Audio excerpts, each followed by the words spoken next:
मैंने भी देखा है एंड आप लोगों ने भी गाइस कई बार देखा होगा कि कई सारे ऐसे स्टूडेंट्स होते हैं जिनको एडमिशन नहीं मिल पाता है या फिर अपना ड्रीम कॉलेज छूट जाता है उनके हाथों से सिर्फ 2 या 3 मार्क्स की वजह से। मेरे गाइस कुछ फ्रेंड्स के साथ ऐसा हुआ था कि उनको एसआरसीसी मिल सकता था लेकिन 2 या 3 मार्क्स की वजह से वो लोग हंसराज में चले गए एंड अपना ड्रीम कॉलेज नहीं पा पाए। नाउ गाइस इस वीडियो में मैं आप सभी को सिखाने वाला हूँ सही तरीके से तुक्का मारना। नाउ ये आप सभी के लिए थोड़ा कॉन्ट्रोवर्शियल हो सकता है, मुझे क्रिटिसाइज भी कर सकते हो, बट एनीवेज नाउ गाइस आप सभी को मैं इस वीडियो में ये नहीं बोलने वाला हूँ कि अक्कड़ बक्कड़ बम्बे बो करके आप चारों में से कोई एक ऑप्शन मार्क कर दो।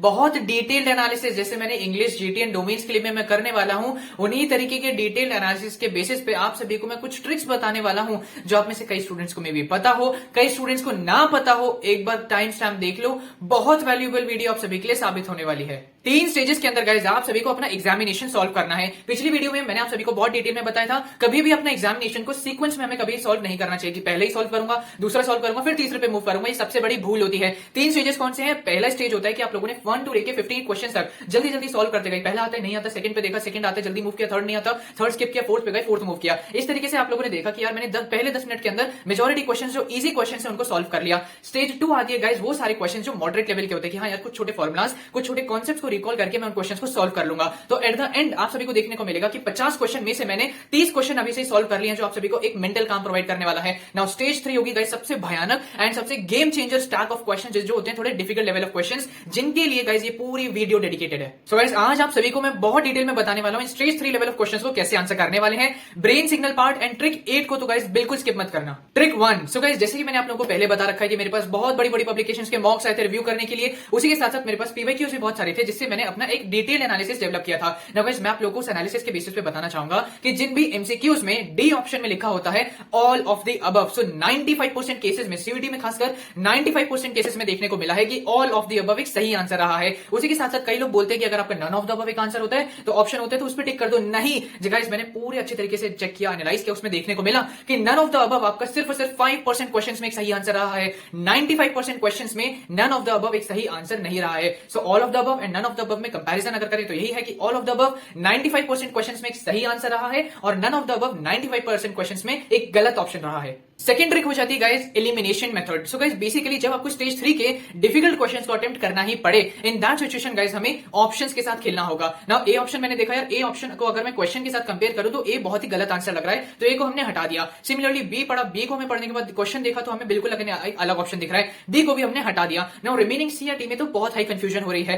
इन दैट सिचुएशन गाइस जब आप सी या डी में से किसी एक पे क्लिक करेंगे तो उसकी हाई प्रोबेबिलिटी रहेगी कि वो एक सही आंसर निकले। सो इस तरीके के गेसेस को हम बोलते हैं स्मार्ट गेस। लेकिन ब्रो ये तो हमें पहले से ही पता था, कुछ नया बताओ। तो गाइस इसी के साथ मूव करते हैं हम लोग अपनी ट्रिक 3 के ऊपर and that is regarding extreme values. कई बार हमें देखने को मिलता है कि हमारे ऑप्शंस के अंदर बहुत ही एक्सट्रीम स्टेटमेंट जो क्वेश्चन से बिल्कुल हटके होती है या फिर एक बहुत ही एक्सट्रीम वैल्यू हमें देखने को मिल जाती है। जैसे अगर ऑप्शन में लिखा हो 2, 5, 7 एंड अचानक से एक ऑप्शन आ जाए हमारा 700। सो गाइस 99% चांसेस ये होते हैं कि आपका 700 एक सही आंसर ना हो बिकॉज वो 3 ऑप्शन से बिल्कुल एक हटके ऑप्शन है, एक एक्सट्रीम ऑप्शन हो जाता है। सो एलिमिनेशन मेथड का हमने इस्तेमाल करके ए और बी को एलिमिनेट कर दिया, एक्सट्रीम वैल्यू को हमने देख के डी को एलिमिनेट कर दिया। उस तरीके से हम लोगों ने बहुत ही स्मार्ट गेस मार के हमने सी ऑप्शन पे टिक कर दिया जिसकी बहुत हाई चांसेस होंगे कि एक सही आंसर हो। मे बी गाइस मैं आप सभी को बहुत अच्छे से एक्सप्लेन ना कर पा रहा हूं लेकिन प्लीज मेरी आप सभी से रिक्वेस्ट है, elimination method and extreme values का अगर आप लोगों ने मेथड समझ लिया तो ये आप लोगों को स्टेज 3 लेवल ऑफ क्वेश्चंस को आंसर करने में बहुत हेल्प करेगा। आई नो गाइस आप में से बहुत सारे बच्चे वीडियो को बंद करके अब जा चुके होंगे, लेकिन ये जो ट्रिक 4 है ब्रेन सिग्नल्स, ये आप सभी स्टूडेंट के लिए one of the most valuable information होने वाली है। नाउ गाइस ये एक बहुत ही ज्यादा रिलेटेबल चीज है लेकिन हम लोगों ने कभी ऑब्जर्व नहीं किया ब्रेन सिग्नल्स। कई बार गाइस आप लोगों ने मॉक टेस्ट या फिर पीवाईक्यू सॉल्व करते हुए देखा होगा कि जैसे मैं क्वेश्चन पढ़ता हूं फिर उसके बाद जब मैं उसके ऑप्शन पढ़ता हूं तो एकदम से मेरा ब्रेन सिग्नल करता है यार इसका ऑप्शन सही वाला ऑप्शन होगा ऑप्शन बी। लेकिन एग्जाम हॉल का इतना प्रेशर होता है कि हम लोग क्वेश्चन को वापस पढ़ते हैं, कंफ्यूज हो जाते हैं एंड कंफ्यूज होने के बाद हम 2 चीजें करते हैं। सबसे पहला या तो उस क्वेश्चन को हम ड्रॉप कर देते हैं या सेकेंडली हम कोई और ऑप्शन मार्क कर देते हैं, इंस्टेड हम वो ऑप्शन नहीं मार्क करते जो हमारा ब्रेन सिग्नल कर रहा होता है। सो गाइस कई बार मैंने ऐसे ऑब्जर्व किया है कि जो भी पर्टिकुलर ऑप्शन को हमारा ब्रेन सिग्नल कर रहा होता है 95% चांसेस में वही ऑप्शन सही होता है, जबकि हम लोग प्रेशर की वजह से दूसरा ऑप्शन मार्क कर देते हैं और कंफ्यूज हो जाते हैं। तो इसीलिए मेरी आप सभी स्टूडेंट से रिक्वेस्ट रहेगी कि जब सीयूटी हो और उस मोमेंट पे क्वेश्चन पढ़ते ही जो भी ऑप्शन आपका ब्रेन सिग्नल करे उस ऑप्शन को क्विकली मार्क करके नेक्स्ट ऑप्शन पे मूव कर जाना। ना अगर आप मेरी बात को टेस्ट करना चाहते हो तो आपके पास कोई भी मॉक टेस्ट बुक होगी, उस मॉक टेस्ट बुक को खोल के मेरी बात को एक बार ट्राई करके देख लो। नाउ जिन भी स्टूडेंट्स को इस तरीके के brain signals mock test solve करते हुए नहीं आते हैं, इसका एकमात्र रीजन है कि आप लोगों ने ज्यादा एमसीक्यू सॉल्व नहीं किए हैं। इस तरीके के ब्रेन सिग्नल सिर्फ और सिर्फ उन क्वेश्चंस के लिए आते हैं जो क्वेश्चंस आज से कई दिनों पहले आपके ब्रेन ने कभी पढ़े हो। Trick 6, A B C D इन 4 ऑप्शन में से किस ऑप्शन की ज्यादा प्रोबेबिलिटी होती है सही ऑप्शन होने की? नाउ गाइस, ए की बहुत मिनिमल पॉसिबिलिटी होती है, लाइक लेस देन 10% पॉसिबिलिटी होती है कि ए ऑप्शन आपका सही ऑप्शन हो। नाउ गाइस, जिस भी क्वेश्चन में आपको बहुत ही ज्यादा डिफिकल्टी हो रही है उस समय में आप लोगों को मैं रिक्वेस्ट करूंगा कि बी एंड सी ऑप्शन को चेक करो, क्योंकि ज्यादातर पॉसिबिलिटी यही होती है, लाइक 95% केसेस ऐसे होते हैं कि बी या सी में से कोई आपका एक सही ऑप्शन हो। तो जब भी कोई स्टेज 3 लेवल ऑफ क्वेश्चन आप लोगों को देखने को मिले, इन दैट सिचुएशन गाइस आप लोग बी एंड सी ऑप्शन को पहले देखो एंड मैक्सिमम पॉसिबिलिटी यही होगी कि बी या सी में से कोई आपका एक सही आंसर निकले। Now guys, final trick. So basically guys ये कोई ट्रिक नहीं है, एज योर एक्सपीरियंस ब्रो आप सभी के लिए ये एक पर्सनल सजेशन है। सो यार, कई बार मॉक टेस्ट सॉल्व करते हुए आप लोगों ने भी ऑब्जर्व किया होगा कि क्वेश्चन पढ़ते ही मुझे अपना सही आंसर मैंने मार्क कर लिया है कि यार मैं बी को मार्क करूंगा, लेकिन गलती से कई बार ऐसे हो सकता है कि आप लोग सी को मार्क कर दे जाओ ना, क्योंकि आप लोगों को पता है कि मैंने इस क्वेश्चन का सही आंसर मार्क किया है। तो